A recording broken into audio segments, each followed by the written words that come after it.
Merhabalar. Merhabalar. Evin dışında ya. Hoş geldiniz. Hoş geldiniz. Öncelikle ilk videomuza gösterdiğiniz ilgi ve güzel yorumlarınız için hepinize çok teşekkür ediyoruz. Atik ailesinin yaptığı yorum için de ayrıca teşekkür ederiz. Buradan onlara selam gönderiyoruz. Evet. Bugün sizlerle çadır tanıtımı yapacağız. Bu konuda Bayağı yorum aldık. bayağı sizlerden soru aldık. Biz de bunu biraz ön plana çekip size ilk önce çadır tanıtımı yapmaya karar verdik. İlk sorumuz, çadırımızı nereden aldık, ne kadar aldık? Şimdi Decathlon bu çadırı gerçekten pahalı satıyor. 13.200 TL'ye satıyor ve stokta da yok zaten. Aslında çadır çok güzel çadır ama biz Türkiye'den almadık. Çünkü yurt dışında bu 400 dolar. Dolar üstünden tekabül edince 8.000-9.000 arasına denk geliyor. Ve bunu getirten kişiler kendisi de komisyon aldığı için biz 10.000 liraya ortalama bugünün fiyatıyla getirdik. Peki bu paraya değer mi? Bence değer, değil mi? Bence de değer. Yani yaptığımız kampa bir yorum getirirsek biz memnun kaldık. Tecrübelerimizden yola çıkarsak memnun kaldık. Hem içine su almama özelliği, çok şiddetli bir yağmurun altında kamp yaptık tesadüfen ilk kampımızı. Rüzgar ve Evet, yağmura, inanılmaz suya bir dayanıklı yağmur olduğunu vardı, gördük. Rüzgar vardı. Rüzgar, su ve yağmura Gayet gayet dayanıklıymış. Bu çadır 2 odadan oluşuyor aslında. İç odası %99'a kadar karanlık. Bu da bizim çok işimize geldi. Çünkü Kuzey normalde de uykularını karanlık bir odada yapıyor. Burada da hiç zorlanmadı bu yüzden. Ve ben de Gayet de iyi ışıkta uyudu. uyumayı çok sevmem. Yani bizim için ideal bir çadır. Ve büyüklüğü de gayet bir aileyi taşıyabilecek seviyede. Peki kurma toplamı basit mi? Ve hangi pompayla şişiriyorsunuz Serkan Bey? Şimdi bu sorulara ben cevap veriyorum. Çünkü çadırı ben kuruyorum. Eşim ise Kuzey ile beraber etrafta dolaşırken hamallık bana kalıyor.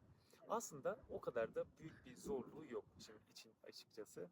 Ben kendim ortalama tamamen boşaltmam ve kurmam, şişirmem 10-15 dakika arasını alıyor. Şu küçük pompamız gayet yeterli. Zaten bu içindeki borular 3-4 bisiklet tekerleği kadar tahminim. Yaklaşık her bir boruyu 1-2 dakika içinde bu pompayla çok rahat şişirebiliyorum. Ve şişirmek 8-10 dakikamı almıyor bile.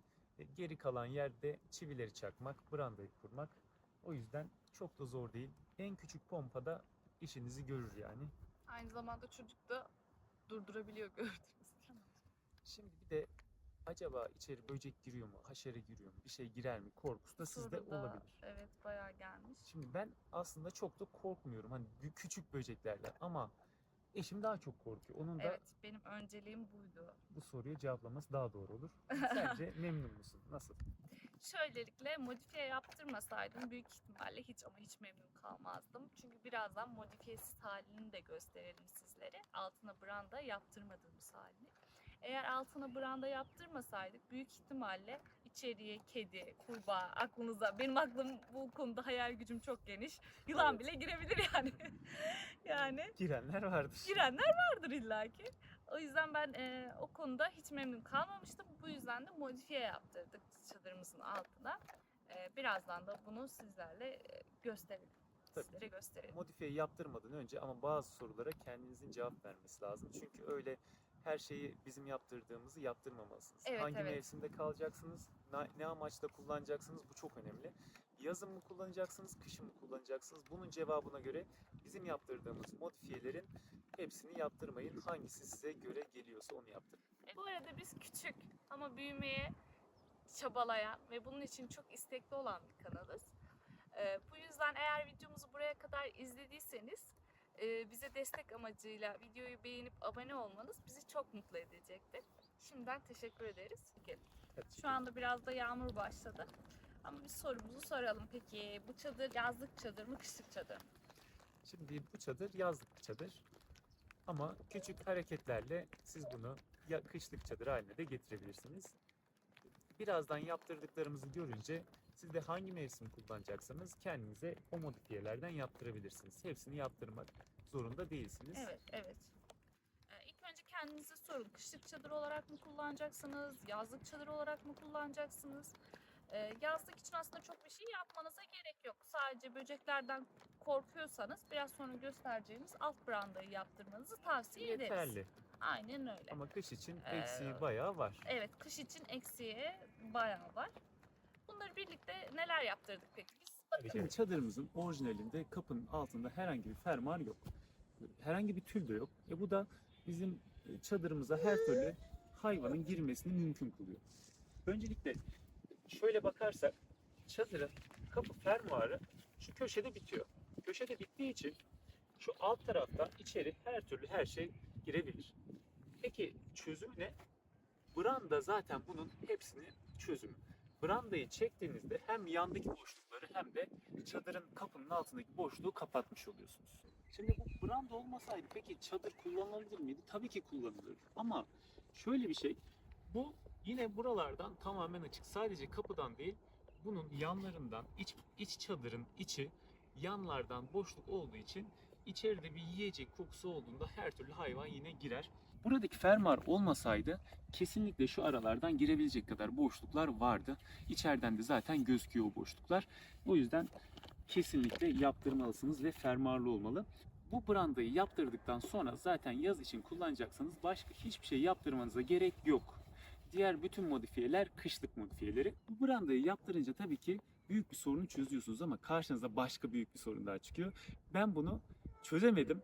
Eşimle yaptığımız küçük bir beyin fırtınasıyla hallettik ama çözmek bizim bir günümüzü aldı. Onu birazdan göstereceğiz.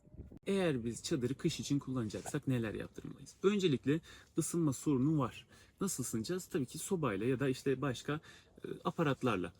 Sobayla ısınacaksak bir tane yanmaz baca çıkışı lazım. Yanmaz baca çıkışını siz kesebilirsiniz. Daha sonra cırtla yapıştırabilirsiniz. Fakat biz zaten terziye gönderdiğimiz için bunları da diktirdik. Hiç değilse biraz daha sağlam oldu. Bunu zaten satımı internete yazarsanız var. İçeriye ısıttık. Bu sefer içerinin ısısını muhafaza etmemiz lazım. Bu yazlık bir çadır. O yüzden her yeri açık. Burada büyük bir tül var. Yani içeriye müthiş bir hava akımı giriyor. Bunu nasıl kapattık? Tabana yaptığımız brandanın aynısını buraya da diktirdik. Hatta sunroof diyorlar. Burayı da şöyle açarsak tamamen tül olduğu ortaya çıkar. Şöyle gösterirsek tamamen tül. Bir diğer hava sıkıntısını yaşatan yerse buranın yine aynı üst taraftaki gibi tül olması. Şöyle arada bir sadece tül var. Havada hemen gelmeye başladı. Burayı nasıl çözdük? Burayı da şuraya komple bir cırt çektirdik. Normalde şöyle kapattığım anda sadece şu ikisi duruyordu ve şurada boşluklar vardı. Çadır biz şu an gerdirmediğimiz için böyle bir aşağı sarkmış ama normalde buradan hava geliyordu ve biz şöyle komple cırt çekerek bu sorunu çözdük. Şimdi şöyle çadırın içinde gösterelim.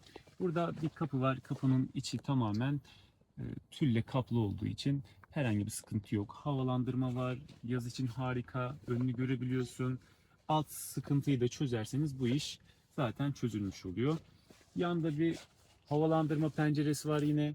Açtığımız anda hava giriyor. Yine sağ tarafı görebiliyoruz. Sol tarafta bu yanmaz branda olmasaydı harika bir manzara olacaktı. Manzaramızı maalesef birazcık bozduk. Tek üzüntümüz bu. Bu tarafta iç çadır var. Yatak odası olarak tercih edilebilir. Bu yatak odası dediğimiz odanın yanlarından dediğimiz gibi şu açıklıklar var. Ve zemin buradan çok güzel havada alıyor. Hayvan, böcek, haşere de alıyor. Eğer alt Brandayla- brandayı yaptırmazsanız. Brandayla biz bu işi çözdük. Evet, aynen öyle. İç odada ise neler varmış ona bir bakalım. Şöyle kapkaranlık bir oda var. Burası tamamen kendi brandası tabii ki. Simsiyah bir oda. İçeriye güneş ışığı hiç girmiyor. %99'a kadar önlüyor Değil mi? güneş ışığını. Şurada bir havalandırma var. Havalandırma mevcut. Yaz için dediğim gibi harika. Burada ise cepler var. Aynı şekilde içeride de cepler var. Temel olarak özellikler bu şekilde. Peki bu kadar modifiye yaptırdıktan sonra sorunlarımız bitti mi? Hayır, bitmedi. Daha büyük bir sorun başladı. Daha büyük bir sorunla karşı karşıya kaldık. Bu çadır dediğimiz gibi iki çadırdan oluşuyor. Birisi iç çadır, diğeri dış çadır. alt brandayı yaptırdığımızda iş çadırın bağlantısı kopmuş oldu. Bu da iş çadırın gerdirilmemesine neden oldu. Bu da bizi çok zorladı. Konuştuğumuz çadır modifiyesini yapan kişi Bunun sorun olmayacağını söylüyor. bunun sorun olmayacağını söyledi bize. Ama bizim içimiz rahat etmedi. Şöyle düşünün, çadır kambur ve sürekli kafanız değiyor. Çadır yanlardan eğilmiş ve buruşuk bir çadırı siz de istemezsiniz. Ve Evet. beyin fırtınasıyla aşkım bunu çok güzel çözdü. Nasıl yaptın? Fırtınası yaptık dediğimiz yerde şurası. İş çadırın ve diğer içeriden dışarıya bağlantısı olması gereken yerlere fermuar ekledik. Bu fermuarları birisini düz, diğerini ters takarak Açılır, iki kapanır. taraftan da açılabilir hale getirdik. Temel noktası ne ve nasıl çözdük? Gelin birlikte yakından bakalım. O iş çadırı dediğimiz yer, bağlantısı dediğimiz yer şurası. Bu iş çadırın dış kısma bağlanması gerekiyordu. Burası tamamen altına branda çektiğimizde bu bağlantılar da kopmuş oldu. Biz bunları bir fermuarı düz, diğer fermuarı ters takarak çift şekilde açılır, kapanır şekle getirdik.